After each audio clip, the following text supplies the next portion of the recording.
Hello అండి, నమస్తే. So welcome to our channel. ఈరోజు టాపిక్ ఏంటంటే షుగరు లోలో ఉంటది కదా! సో హైపోగ్లైసిమియా అంటారు మెడికల్ టర్మ్‌లో. సో ఈ హైపోగ్లైసిమియా ఉన్న వాళ్ళకి ఏమేమి కాంప్లికేషన్స్ అయితే ఉంటాయి? దాన్ని ఎట్లా దాంట్లో ఎట్లా మనం ట్రీట్మెంట్ తీసుకోవాలి? సెల్ఫ్ మేనేజ్‌మెంట్ అయితే ఉంటది కదా! సో మన జాగ్రత్తలు మనమేం తీసుకోవాలి అనేదైతే చూసేద్దాము. సో ఫస్ట్ థింగ్ ఏంటంటే, ఈ షుగర్ ఉన్న వాళ్ళకేంటంటే, ఈ ఇన్సులిన్ అనేది ఎగ్జాక్ట్‌గా అబ్జర్వ్ అవ్వదనమాట ప్యాంక్రియాస్‌లో. సో అందువల్ల ఏమవుతుందంటే, ఈ లో షుగర్స్ అనేవి పడతా ఉంటాయి. లెవెల్స్ అయితే చూపిస్తా ఉంటాయి. సో అలా ఉన్నవాళ్ళు కాంప్లికేషన్స్ ఏమేమి ఉన్నాయని అయితే చూసేద్దాం. సో ఈ హైపోగ్లైసిమియా ఉన్న వాళ్ళకి కాంప్లికేషన్స్ ఎలా ఉంటాయంటే చాలా డేంజరస్ అనమాట. ఎందుకంటే సడెన్‌గా కళ్ళు తిరిగి పడిపోతారు. సో లెవెల్ నార్మల్‌గా ఉండి కాస్త సో యాక్చువల్‌గా నార్మల్ లెవెల్ ఎంతంటే షుగరు 70-140 అనమాట.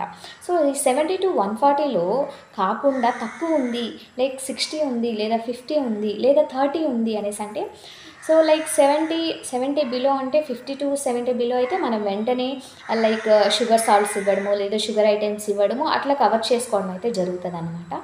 అలా కాలేదు, ఇంకా తక్కువలో పడిపోయింది అనేసంటే వెంటనే చాలా కాంప్లికేషన్స్ ఉంటాయి. ఎందువల్లంటే, ఎప్పుడైతే షుగర్ లెవెల్ చాలా లోకి పడిపోతుందో వెంటనే ఏమవుతుందంటే ఇరిటబిలిటీ వచ్చేస్తది. సో మనిషి చాలా ఇరిటేట్‌గా బిహేవ్ చేయడము అండ్ వన్ మోర్ థింగ్ వచ్చి ఎక్కువ చెమట పట్టిపోతుందనమాట. చెమట పట్టిపోవడం, వాళ్ళు ఏం ఆలోచిస్తున్నారు, వాళ్ళు ఏం చేస్తున్నారు అనేది వాళ్ళకి కాన్షియస్‌లో ఉండరనమాట. సో ఎంతుంటదంటే మెంటల్ కన్‌ఫ్యూజన్ స్టార్ట్ అయిపోతుంది. Yeah! And one more thing వచ్చి బాడీ స్టిఫ్‌నెస్ వస్తది. ఇది హాస్పిటల్స్‌లో చాలా సార్లు చూస్తాము. షుగర్ తక్కువయ్యి చాలామందైతే అడ్మిట్ అవుతారు. ఎందుకంటే అది నార్మల్ లెవెల్.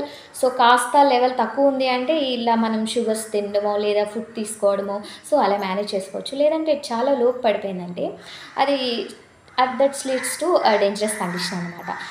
వెంటనే హార్ట్ బీట్ ఫాస్ట్ అవుతది. సో హార్ట్ బీట్ ఫాస్ట్ అయ్యి బాడీ షేకినెస్ ఉంటది, యాంగ్జైటీ ఉంటది, ఫెటిగ్యూ ఉంటది.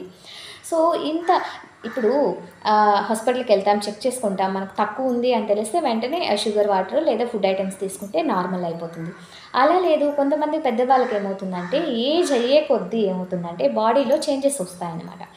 సో ఆ బాడీలో చేంజెస్ వచ్చినందువల్ల ఏమవుతుందంటే, సో కొన్నిసార్లు ఇన్సులిన్ చాలా లోకైతే పడిపోతుందనమాట. కొంతమంది అస్సలు సాల్ట్ తీసుకోరు, అస్సలు షుగర్స్ తీసుకోరనమాట.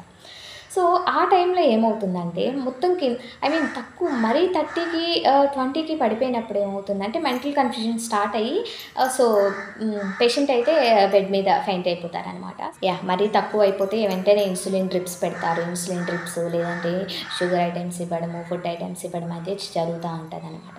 మోస్ట్‌లీ 20-30కి పడిపోయిన తర్వాత ఈ సెలైన్‌లు ఎన్ఎస్ కానీ లేదా ఇన్సులిన్ డ్రిప్పింగ్స్ అయితే పెడతారనమాట. సో గాయ్స్, మీకు వీడియో నచ్చితే లైక్ చేయండి, షేర్ చేయండి, సబ్స్క్రైబ్ చేయండి అండ్ ప్లీజ్ సబ్స్క్రైబ్.